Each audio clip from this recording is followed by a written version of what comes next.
Episode शुरू होता है जब द वॉचर कहता है कि टोनी स्टार्क ने अंतिम हीरो का खेल खेला है। Tony Stark, self-made Iron Man, made the ultimate hero's play. यह एक रेफरेंस है जो कैप्टन अमेरिका ने एवेंजर्स 1 में The only कहा thing था। you really fight for is yourself. You're not the guy to make the sacrifice play, to lay down on a wire and let the other guy crawl over you.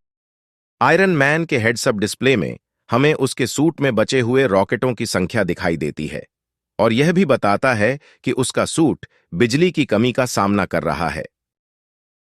जब Tony अंतरिक्ष में जा रहा था और वह यह नहीं समझ पा रहा था कि कहां जाना है, तब जार्विस उसकी जगह का पता लगाने की कोशिश कर रहा था और एक सुरक्षित स्थान ढूंढने की कोशिश कर रहा था। जब टोनी ग्रैंडमास्टर से पहली बार मिलता है तो वह यह कहता है, अब ये मत कहना कि तुम गॉड हो। जेफ गोल्डब्लम ने टीवी सीरीज हैप्पी में भगवान का रोल निभाया था। ग्रैंडमास्टर ने मैड टाइटन थानोस को हराने के लिए टोनी स्टार्क को पहचाना, लेकिन आप याद रखें कि थोर रैग्नारोक में वह थंडर के भगवान को पहचान नहीं पाया था। इससे पता चलता है कि पूरी ब्रह्मांड टोनी स्टार्क के शौर्यपूर्ण कार्य के कारण उन्हें थोड़ा बहुत जानता है। इस टाइमलाइन के अनुसार टोनी के शौर्यपूर्ण कार्य अभी तक नहीं हुए हैं, लेकिन समय यहां अलग तरीके से काम करता है।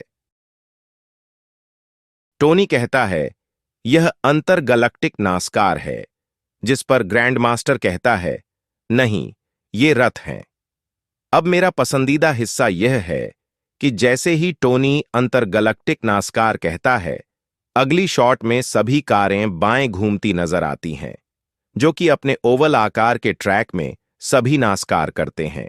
यहां हम ग्रैंडमास्टर के वर्तमान चैंपियन को देखते हैं, जिसे कोर्ग स्नफी के रूप में उल्लेख करता है, जो संभवतः सीसेमी स्ट्रीट का एक संदर्भ हो सकता है।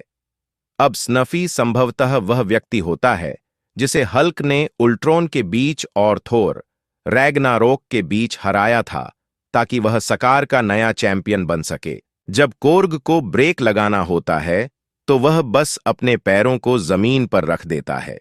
यह संभवतः फ्लिंटस्टोन्स का एक संदर्भ हो सकता है, एक टीवी शो जिसमें एक गुफा में रहने वाले परिवार ने अपनी कार में अपने पैरों का उपयोग किया क्योंकि उनके पास इंजन नहीं था।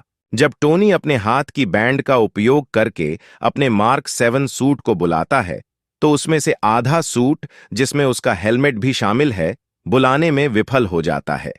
यह संभवतः उसके सूट में बिजली की कमी के कारण हो सकता है, लेकिन यदि आप ध्यान से देखें तो टोनी अपना हेलमेट बुलाने में असफल रहा है, क्योंकि कुछ सेकंड पहले ग्रैंडमास्टर ने अपने हेलमेट से टोनी को डराने की कोशिश की थी और फिर उसे खुद रख लिया था।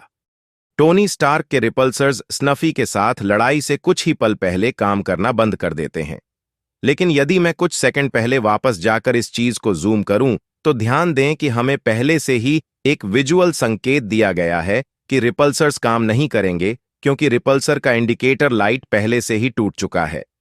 जब गमोरा टोनी पर अपनी गन लगाती है तो कोर्ग यह कहता है, यह एक कॉलबैक है थॉर लव एंड थंडर का, जहां कोर्ग ने एमसीयू में सबसे खराब सीजीआई के बारे में थॉर को चेतावनी दी थी।